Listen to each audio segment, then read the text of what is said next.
Ladies and gents, polish those shoes and crank the gramophone. It's time to dive headfirst into the decade that danced like no one was watching, the Roaring Twenties. Now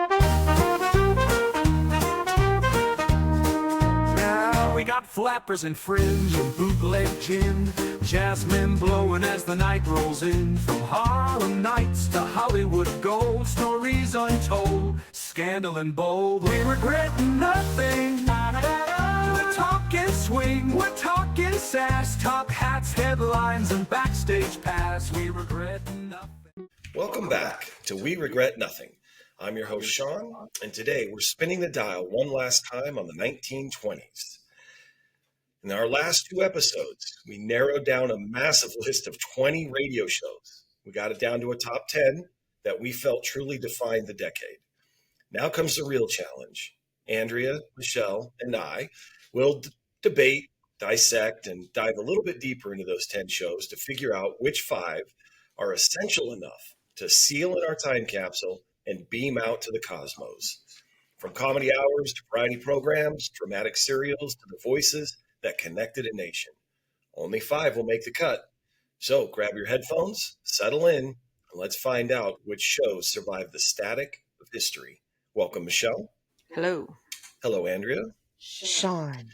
Okay, so what I'd like to do, I did a deeper dive than normal into history. I just want to recap kind of the history of radio. And it's going to be a little bit longer than I like, but I think it's important to kind of put a bow on this. So just before the 1920s, before this decade, technological advances in radio engineering, the patents for radio, and production capabilities far outseated the radio industry's commercial abilities. American radio was the technical preserve of skilled amateurs, hobbyists, engineers, scientists. The companies, the big ones, Westinghouse, GE, Western Electric, AT&T, and RCA, were interested chiefly in radio's role in wireless radio telegraphy and telephone communications. And then World War I, all that these companies cared about was manufacturing radio equipment for the armed forces. Because no single company that I just named held sufficient patent rights to operate radio systems without infringing on another company's patents, a cross-licensing agreement was put in place. So we talked about this, like I said, in the first one, but this was between Westinghouse, AT&T, GE, and RCA. And then also subsequently pooling of functions among these corporations. So they started to work together, allowing each other to use patents and so forth. RCA was permitted a near monopoly, what the FCC would call monopoly later, of radio telegraphy and the sale of the other corporation's equipment. AT&T controlled telephone communications, and GE and Westinghouse shared the manufacture of radio equipment. Again, none of these companies had any interest in voice or musical transmissions. And the business leadership considered anyone interested in this eccentric. So I want to talk about one of these quote unquote eccentrics. So this guy's name is Frank Conrad. Frank Conrad was a gifted, self-trained amateur who dropped out of school in 7th grade. And got hired by Westinghouse at 16 years old. And in 1913, Conrad began to doubt the accuracy of time signals provided by Western Union Telegraph Service. So he decided to build a radio receiver in his garage, not for Westinghouse. This is on his own time in his garage. He builds a simple receiver to pick up the official Naval Observatory time signals broadcast nightly by the station NAA in Arlington, Virginia. So the Navy has this, and actually, if we go back to the original, when I was talking about AT&T, and they had set up broadcast studios to test their equipment, this is one of them. But Frank just wanted to get the nightly time check because he didn't trust the time from Western Union. So he builds this receiver in his garage, and he's listening to the NAA station for his nightly time check. And he overhears transmissions being made by his neighbor, John Coleman, Conrad was interested, so he built a transmitter specifically to communicate with John Coleman, his neighbor. But then through this, he starts to find other local amateur radio operators in his town. And so in 1919, Conrad had built this antenna essentially on his roof of his house so that he could broadcast as far out as he could merely to communicate with other radio operators. Then he got the idea one night. He started playing his phonograph collection over that radio for all of these people with radios to listen to. Soon, his his teenage sons started announcing on this thing twice a week, 2 nights a week. And then a local music store started donating records to him for him to play. So then his next move, Conrad runs a phone line from inside his house in the living room up to the roof so he could broadcast his niece playing the piano once a week. And over the course of the next 2 years, he got such a following. People were tuning in to listen to him play records and his niece playing and then he had other people coming over and playing the piano. And so at this point, he's working for Westinghouse, and Westinghouse they're on record as having zero interest in radio broadcasting. There's a local department store, Joseph Horn Department Store, and they take out a full-page ad selling simple wireless receiving stations. In the ad, it mentions that the Horn staff recently heard an on-air concert from Conrad's radio station. This is some Hollywood shit, is why I wanted to bring it up. Lo and behold, Harry P. Davis, vice president of Westinghouse, somebody's interested now. Is reading the article, and Davis realizes that this department store is using the Conrad and the radio station to sell radios. Light bulb moment for Harry Davis. Davis goes to his employee, Frank Conrad, and says, what do you need to build a broadcast center here? And he said, I need a powerful transmitter built on that building right over there. And they built it. So at the Westinghouse plant in Pittsburgh, they built this powerful transmitter. Conrad sets up a radio station essentially at work now. Now he's being paid for it. And Thank so God. What's that? I said, thank God. About time. So this station on October 27th, 1920, receives a license from the federal authorities and with the call letters KDKA. I do not know what those stand for. I know Andrea had some questions about call signs. So where the fuck did you get this? I want to go back. October 27th, 1920, they got the license. November 2nd, 1920. KDKA starts a 4-hour broadcast of returns from the Warren G. Harding James Cox presidential election. For 4 hours, KDKA, that's a hard one, KDKA, is broadcasting election results. The broadcast itself was so popular, that really is what sparked the radio craze. By late 1923, 556 stations operated across the U.S. So 3 years later. So from that broadcast in November of 20, 3 years later, there were 556 stations in the U.S. Wow. Radio ownership went from roughly 60,000 households to an estimated 400,000 in less than a year. Sears Roebuck, Montgomery Ward started offering radios. So Sears offered its first line of radios in its spring catalog.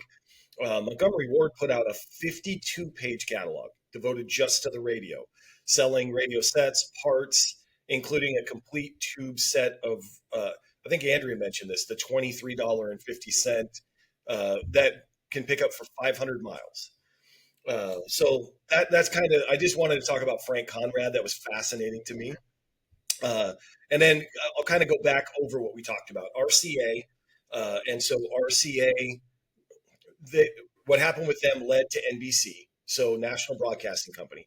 In 1926, initially, so they had 19 stations connected via telephone lines. Then, June 11th, 1927. Anything? June 11th, 1927. Yeah.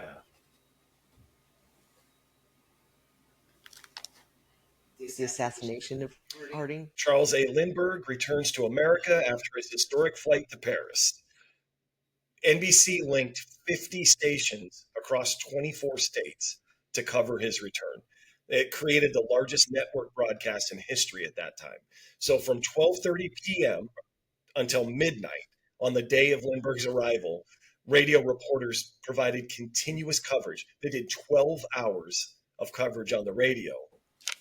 NBC's Graham McNamee led the broadcast team, who was strategically positioned throughout Washington, D.C. to report on Lindbergh's arrival aboard the U.S. Navy's Memphis, the parade down Pennsylvania Avenue, and then the presentation of the Flying Cross.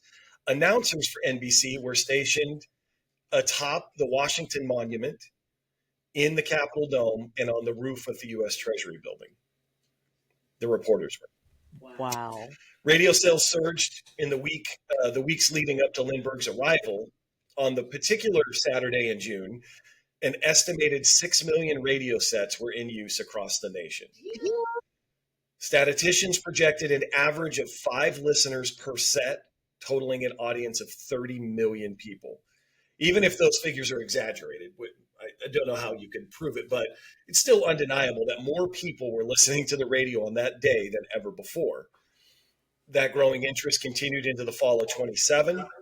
The demand for radios dramatically increased. And then in September, RCA launched its new Radiola line, priced from $69.50 to $895. Who did that? RCA, What? RCA did. That's some Scooter Braun evil shit right there. Boy. So that's kind of the background of that. Radio announcers also quickly gained celebrity status, forming intimate connections with their listeners. Just one testament to this. There was a random postcard sent from London in 1926, simply addressed to Phillips Carlin, celebrated radio announcer, America. When the post office received it, they knew exactly who it was and were able to deliver it to Phillips Carlin of NBC. To do stuff like that. I'm not shitting on the post office now. I just mean like when you're like respected and people appreciate you, you go the extra mile, and they used to like deliver on barely anything. Now I still get mail like 7 years later for the people that I don't think ever listened. Oh, Andrea's spicy today. Okay. Okay. So anything else about the history of radio? How we got here? I want to know, where did WEAF? What happened to it? WEAF was the flagship for NBC. It became WNBC. And so it was WNBC until... You don't like Private Parts? No. Oh, I love that movie. Anyway, WEAF becomes WNBC. Okay. And then in the late 80s, or I think it was the late 80s, it became WFAN, which it's still in New York. It's the 24-hour sports radio in New York, WFAN. It became WNB. It did, yeah. Okay. Yeah. Okay, so let's start with our first radio show. Number one, we'll just get this out of the way now. Amos and Andy. And we went over I thought this. our first one was Ever Ready Hour. Well, I mean, I don't have them in any particular Oh, order. shoot. Okay, no, I was just going through the top 10. No, I'm not. I You was afraid are I must. spicy. I'm not spicy. Okay. So listen, we talked about this. What we're going to have to balance, or to at least acknowledge, is the cultural impact of this radio show was complex and contradictory, right? So there is a mixed and somewhat controversial legacy with it, but it was still it was pioneering, I guess is the word. It was immensely popular, but it did shape the future of American entertainment. It was in the times. Now, I mean, it was in the 20s. I get that. I can still find it incredibly offensive. But I know that it's like, if I can just jump into Amos and Andy, what you just said, everything is just but the more I thought about it, is the more that Amos and Andy are like the blueprint for uh the buddy trope. There's and where there's always like one smart or wily, one sweet and or dumb.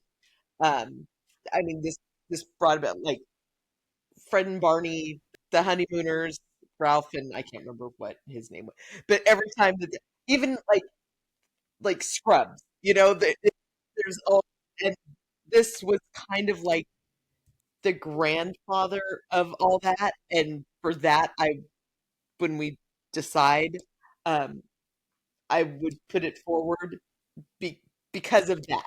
Like I said, it does make me uncomfortable to talk about, especially as a white person. Like, because I don't want in any way that anybody listening to this that I'm going to be like, oh, well, they didn't know any better. Which, you know what, they did. They knew better. They just could get away with it because it's same as when somebody's like, oh, they were born in a different time, and yes, I am spicy because you know what? Can your old ass work a cell phone? Then you can stop saying the N word. Like I mean, I don't like age as an excuse, but in this, I'm not giving an excuse. I mean, but I understand it, and it did form a lot of the buddy trope that we see today. Yeah, Michelle, any thoughts? I mean, again, like we talked about, when we first went over it, I mean, it's not a good look to decide you're going to use blackface and, different names or whatever, just in case this thing isn't good, and then you could still just go about your business. But we knew exactly what this was as soon as we saw it, and we are not. We're not of this time. But you knew as soon as you saw it on the list. In fact, it is the most famous one on the list. Yes. So everybody knows what this is, and for that reason, right? And and the thing you said, I like the idea that this is like, there's the two guys and they're going out and they're having adventures. Mm-hmm. We still do that. Yeah. Yep. Okay. I think that pretty thoroughly covers the point I was trying to make of like, this was so popular. It actually, and this is where I struggle, is like it reached so many people that there were a lot of people in rural areas that didn't really have any. They didn't have Black people in their towns. They didn't know anything about their culture or anything, and they're getting to hear some of this. The problem is they're hearing these horrible stereotypes, and so that's what, again, like I think that we said, is just these racial tropes so damaging, and that was for some Americans at that time their only depiction of Black people in the media. So it's a tough one, but we've talked about this on previous shows. Mm-hmm. That we're talking about the whole point of the show is cultural impact and some of those things. Boy, some of it's tough to swallow, but okay. Yeah. Andrea wanted the Ever Ready Hour. So, the Ever Ready Hour. Andrea, what? I don't remember what radio station was this on. WEAF. Yes. WEAF. So the Ever Ready Hour, it's called that because of Ever Ready Batteries, which was owned by the National Carbon Company. This is often considered the first commercially sponsored variety program in American radio history. Debuted in 1923, and a little bit of the cultural impact, again, from the sponsored radio entertainment side, is this show did prove that companies could fund entire radio programs in exchange for exposure, for brand exposure. And it established a model. Some of the ones that we talked about, I don't remember made the list or not, the Lucky Strike Hit Parade, Fleischmann's Yeast Hour, we've talked about how you couldn't advertise during the show, so you just put your name on the show. And this show was the first one to do that and found success at it. Then also, y'all love a variety show. So this was a variety show, and it did appeal to wide audiences in one sitting, getting music, drama, comedy, news, commentary, and that led other shows to know that they could try this as well. Any thoughts about this? I think this one's important because, like when we talked about the first time, this is early, right? So it's 1923 when this comes out, and we were talking about who's consuming, right? Like if a lot of people did not and could not afford radios, but I think this probably you could kind of directly make a link from people getting radios, right? Like them getting to, by the end of the decade, like you'd pointed out, that they're getting radios and this was probably a big part of it, right? If you were at your neighbors listening, you were like, ooh, let me go down and listen to the Ever Ready Hour with, Bob, then, maybe you're like, oh, maybe I should save up and get my own radio. Yeah. And then when it became more affordable, I think you could probably make a link. Yeah. So I think this is pretty important. And then the variety of it, right? You get a little bit of everything, a little something for everybody. Love a variety show. As you have mentioned, both of you. Okay, the next number 3 is the National Farm and Home Hour. This was one of the most influential radio programs of this era but especially for rural and agricultural America. So it really came from a way to connect farmers, homemakers, and I can't say that word, rural communities to a broader national conversation during a time when isolation and limited access to information were major challenges for those folks. And again, like you think about farming life and all of that, these folks are way away from everybody. But then on the flip side, there were urban listeners who, if they listened to the show, got a sense of connection to the traditions of the rural farmers. This was sponsored by the USDA, as we talked about. And so it was also a way to get governmental updates, agricultural news, and then practical advice on farming, homemaking, and health over the radio. Anything else from y'all? I can go on. No, I think this was a good informational show that was different from, right? So you would listen to this to get like news and crop info and whatnot, and then you'd probably listen to, some music later at dinner. Yeah. And so it was a different form of, and maybe not even entertainment, right? Just information for folks in rural areas who maybe would not have any other way to get this information. Yeah. And so some of the things that I found is they were talking about farming techniques, pest control, crop rotations, livestock care, and then homemakers. There was nutrition, canning, household management. These were all topics covered during this radio show. So is it me stereotyping other human beings to say they probably listen to Barn Dance? Is that... I mean, it might be, but you're not wrong. Okay, the Dodge Victory Hour, number 4. I would argue this is probably remembered less for its entertainment value and more about what it revealed about radio in American culture. So this was the earliest attempt at a large-scale, nationally sponsored network broadcast. And then afterwards, its reception said a lot about what audiences wanted, or maybe didn't want. They didn't really appreciate corporate branding in their entertainment. So as much as we talked about how there was some stuff on here we'd probably really dig, this show was sponsored by Dodge Brothers Motor Company, broadcast coast to coast on NBC. And it was one of the first times a company paid for a major nationwide program as an advertising platform. And in that sense, this show did help create the blueprint for how to advertise on radio. So while they had good intentions, tied the name to a prestigious cultural event with all these opera stars, Broadway talent we talked about, the show was clunky and overstuffed. The listeners complained about the constant reminders that this was the Dodge Victory Hour, making the commercialism feel somewhat heavy-handed. Critics described the broadcast as pretentious, overly long, and self-congratulatory. Backlash came as an early lesson that audiences wanted entertainment first, advertising second.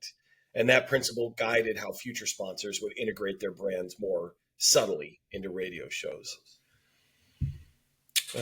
Anything about Dodge Victory Hour? No, I mean, I think, I think it was important for what it was and how it got broadcast into theaters, but it was just the 2 episodes, or at least that's all we could find, right? So I don't know. That was it. I don't. Yeah, they had big name stars. Yeah. They did it 2 times. So People were like, okay, we did that. And then it's like, yeah, and folks, to Sean's point, were like, So, yeah, I think it was important for what it was. I don't know if it's gonna. I'll save my commentary. Almost breaking the rules. Almost. Okay. Number 5, Empire Builders. Empire Builders was a sponsored radio drama that aired on NBC's Blue Network in the late 20s. I mentioned this again, but we talked about corporate sponsorship and all that. But this was created and funded by the Great Northern Railway, specifically as a piece of branded entertainment. Essentially an early form of what we now would call content marketing. So it wasn't enduringly famous as some of the other radio shows, but it did, again, this is one of the earliest examples of a corporation using radio not just for advertising, but as the entire medium of storytelling. So Great Northern Railway didn't buy ads. It produced a whole series that romanticized the American West, specifically rail travel and expansion. So that's kind of how they snuck this in, so to speak. But the approach influenced how companies later integrated branding in radio and eventually television. Soap operas are the most parallel that I could probably compare it to. But and it did. These episodes dramatized tales of Western history, indigenous life, even though the ones I could find are often very stereotypical. We've talked about that. Railroad building, pioneer adventures. And then this show actually helped reinforce and spread a cultural kind of mythology of the West as a place of adventure and progress, but shaping how listeners in the cities imagined what the frontier was like. Since it aired on NBC Blue, Empire Builders reached a broad national audience at a time when radio networks were still relatively new. So it got in early, so to speak. But anything about this? Empire Builders. Don't. I think we talked about this being like kind of one of the first dramatic, yes. series of shows, but we're going to get a lot more and a lot broader variety of serialized dramas and comedies in the 30s. Yeah. Like we're going to get a lot of that. And I can appreciate that this is like the first, and I absolutely would have listened to it. It would have been fun. Oh, and yeah. following the characters and the Stinky adventure and the adventures of Stinky Pete as you go. But we're going to get a lot of really, really good ones coming up. Yeah. Didn't break the rules. I almost did. You really skirted it, though. Number 6, the Standard School Broadcast. This show, I mean, we talked about this a lot, but it really expanded cultural access, promoted corporate responsibility in education, and really just kind of helped normalize the idea of using mass media as an educational tool. It was a long-running educational program sponsored by Standard Oil of California, which later became Chevron. Maybe shouldn't have to say that, but what's that, Andrew? I knew that. And so, like I kind of said this, but this idea of mass media and education. So this brought classical music, literature, and history into classrooms at a time when many schools had limited access to any cultural resources. Teachers scheduled lessons around the broadcasts. Yeah. I mean, and millions of kids were exposed to symphonies, operas, dramatic readings that I don't know that otherwise they would have encountered without this show. Standard Oil used its broadcast to present itself as a public benefactor during an era when big corporations were under heavy scrutiny. The program framed corporate sponsorship of education and the arts as part of the company's social responsibility, and later influencing public and private partnerships in broadcasting and education. I mean, any. No, I love it. I think this is going to be a hard. Yeah. We're going to get. Yeah, it's good.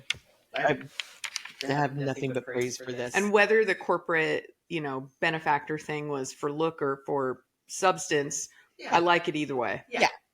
Standard Oil still sucks, as does then Chevron. But, I mean...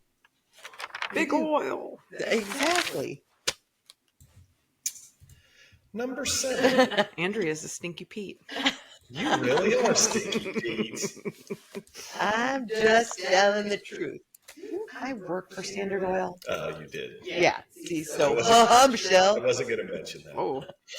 You don't know. Okay, number 7, WSM Barn Dance.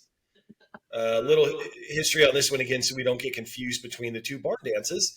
But in late November of 25, a new show called Barn Dance on Nashville's WSM radio station, announcer George D. Judge Hay introduced the program's first ever performer, octogenarian fiddler Jimmy Thompson. Sorry. Old Jimmy playing foot tapping old time music with his niece on the piano. Oh, 2 years later, this was like 50. 2 years later, Hay is credited with changing the name of the show to the Grand Ole Opry. Sears Roebuck, who was at the time a key advertiser on WSM, initially opposed this show, called the show's disgraceful lowbrow music. But fan Isn't letters. that Sears' whole face? It's the Grand Ole Opry.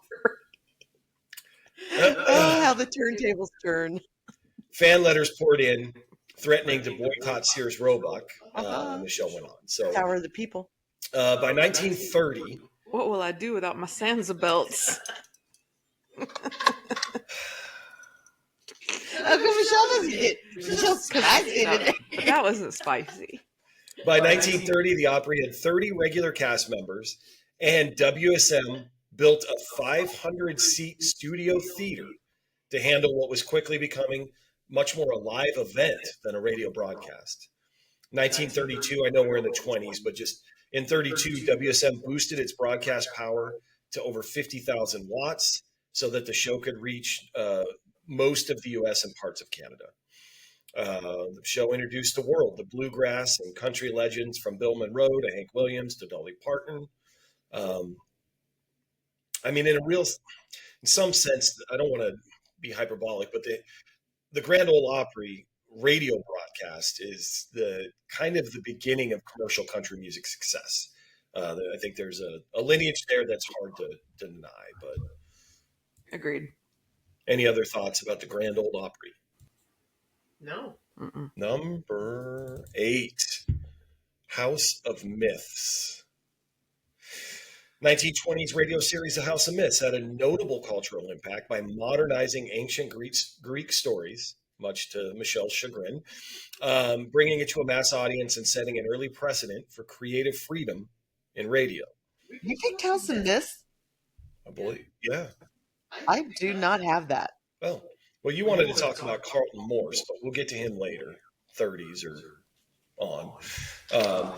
Speaking of Carlton Morse, who was the show's West Coast writer, because that's the other part Michelle liked. There was a different broadcast on the West Coast than the East Coast, but he was given significant creative leeway for this show, which allowed him to innovate and experiment.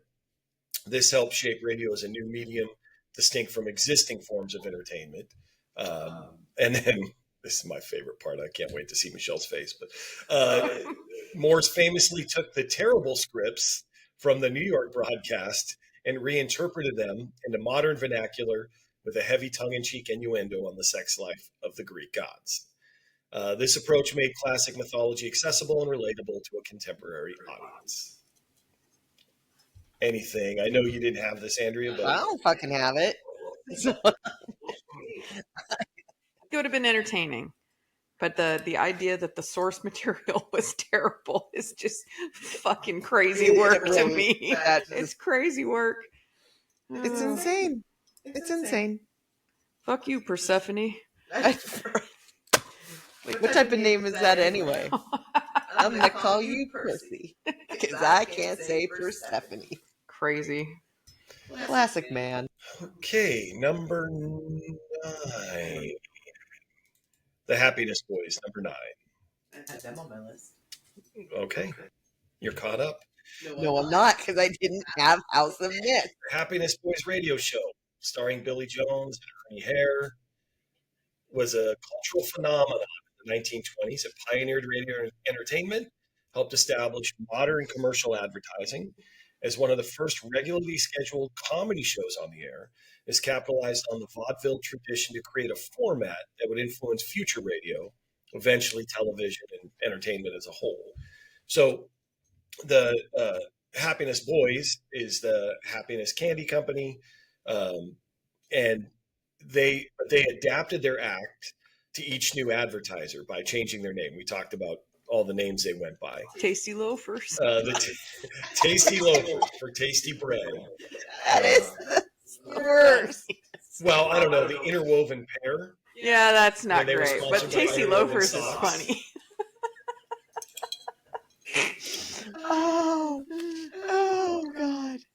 The Happiness Boys also demonstrated the viability of a regular sponsored comedy program, creating a model that would be perfected by later comedy variety shows. Kind of like radio in general during this decade, the Happiness Boys provided a sense of unity and companionship to a country experiencing the rapid changes of the roaring 20s, moving into the Great Depression. Who's your friend, Sean? She has her claws dug into me right now. Bring her up, put her on camera. Luna. Anything else about the Happiness Boys? No, I think No. it's been fun, but No. Okay. Last one then. The Waldorf Astoria Symphony Hour.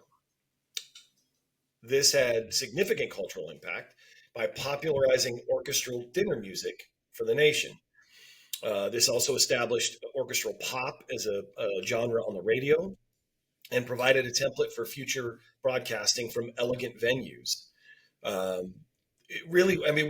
tried to get drilled down to this point the first time, is it created this perception of a live radio broadcast from a really cool place and presented it as a prestigious event. But this show helped elevate popular music, bringing new songs to a national audience. And so I talked a lot about the Waldorf Astoria Hotel already. Michelle had brought up, if you couldn't make it there, sitting down in the kitchen and listening to the radio kind of provided a sense of being there. But then also elevated orchestral pop. A lot of people didn't have access to something like the American public didn't have access to this. Anything about this show? But to your point, it was just, bring some culture, Yeah. right, to the masses, right? And it was 6 p.m. dinner time music, right? You were going to sit down. Yeah, background music and And like have we it do. be lovely from all kinds of, and it really did hit a bunch of different places and brought music from even different countries. Mhm. So, yeah. Xavier Cugat later is the band leader. It's good. Good. Good. Okay. Anything else before we move into the last section? Okay. I don't know what that noise was, but You have been married to me for enough years. You know what that sound is. okay. So let's start at the top. Michelle, Amos, and Andy. Yes. Andrea, Yes. what if we changed the name just for this to Amos and Andrew after the The Samuel. Samuel L. God. Jackson movie? Do you remember, when we would go to Lincoln Cinemas when that was? Oh my God! I saw the trailer for that so many times, and I never watched the movie. Oh, Oh, okay. So number 2, Andrea, the Ever Ready Hour. This one, I have it crossed off, but it is. I'm going to keep it crossed off. No. No. Okay, Michelle. Yes. Just sneak it on the list like you did with House of Mist, because I had the voice of Firestone. I do not have. So, just so you know, I know what's going on here. I've watched enough Agatha Christie, read enough Agatha Christie. Went and watched the podcast and made sure I had the right. Well, if you watch the podcast at the end, Andrea says, "I'll give up the voice of Firestone," but that's neither here nor there. Oh, I'm sorry. I had to work. Oh, okay. And I got my COVID vaccine, so I've been out for 72 hours, like a responsible American. Because you were out for 72 you're out for hours. 72 hours. That sounds American to me. Okay, so number 3, Michelle, National Farm and Home Hour. I say yes to this. Okay. Okay. Boona, Kakuna. Then, wait, Michelle, Andrea, the Dodge Victory Hour. No. Michelle, easy one. Oh God, I'm losing who I asked first. I'm next. Michelle, Empire Builders. I'm going to say no because we're going to get a broader range of these in the 30s. Okay, Andrea. I too say no. Okay, the Standard School. I think I know where we're going with this one, but I say yes. Oh boy.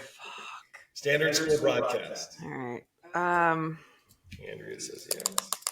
I want to say yes, but I can't based on what's coming up that I think if we could have 6, but we can't. So I'm going to say no. Wow. Okay. I'm not buying your drinks tomorrow night. I'm not coming over. Oh, that might be true, but I'll talk to you about that offline. Number 7, Andrea, WSN Barn Dance. Yes. Michelle. Yes. I don't want Minnie Pearl to come and find me. That's immediately who I just keep thinking of every time. Michelle, House of Myths. I'm going to say no. Andrea.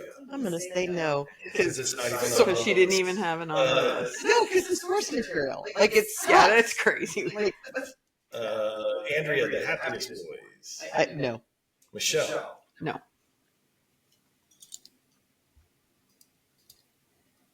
Okay. Michelle, Waldorf, Astoria. Yes. Nothing. Andrea. What Michelle said. She said yes. Are you saying yes? Yep. So Comes down to the Ever Ready Hour versus the Standard School Broadcast. that is correct.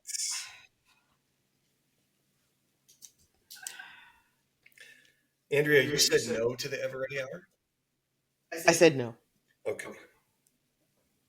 I just want you to know my pen says, I had a marvelous time ruining everything. And I live by my pen.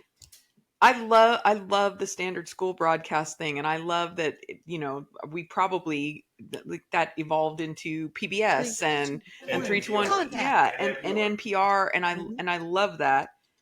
But if we're talking about the 20s and what represents it, this first variety show on the radio, which maybe led to people getting radios, and then we have all this. We don't need to hear your logical, thought-filled arguments. Ladies and gentlemen, the hater. And that's, because I love Standard School Broadcast, but if I'm shooting it to the cosmos, I think I got to argue for Ever Ready Hour.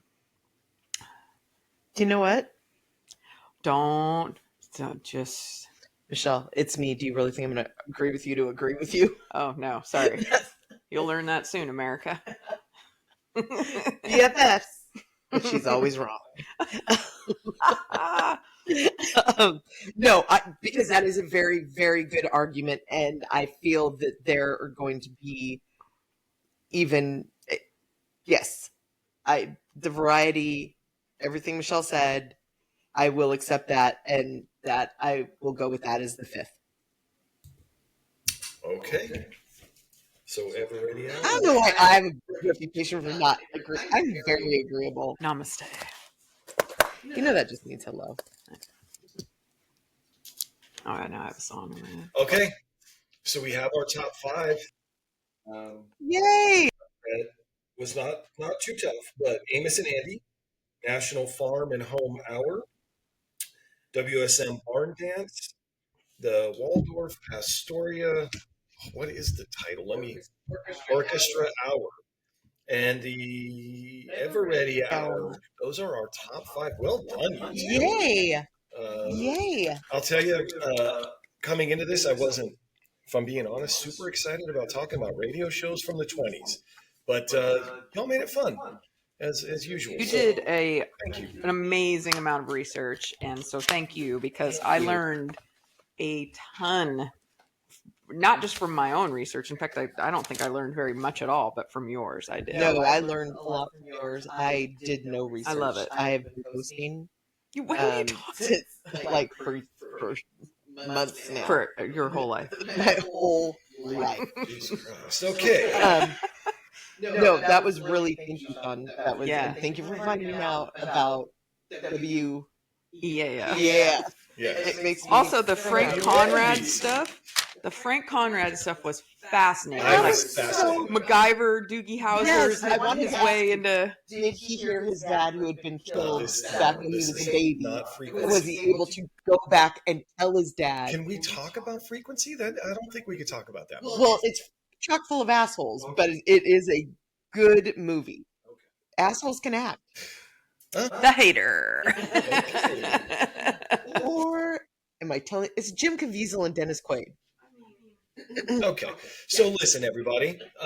That hopefully you found that entertaining, maybe educational, maybe you learned something. I learned a lot, and so I appreciate the ability to keep doing this with you two. Thank you. For everybody else, wherever you're listening to this, like, follow, subscribe the episode, the show. Follow us on social media, Blue Sky, Instagram, TikTok. Yeah, I think that's. Are we going to keep TikTok with? I don't think we I should. don't, I don't know. Okay. And to be frank, I'm not putting that much on TikTok. The see more on format of Blue our Sky. show is not conducive to TikTok. Oh yeah, that's what It's you were okay. telling me that. Okay. So everybody else, take care of yourself. As always, hopefully we'll see you next week.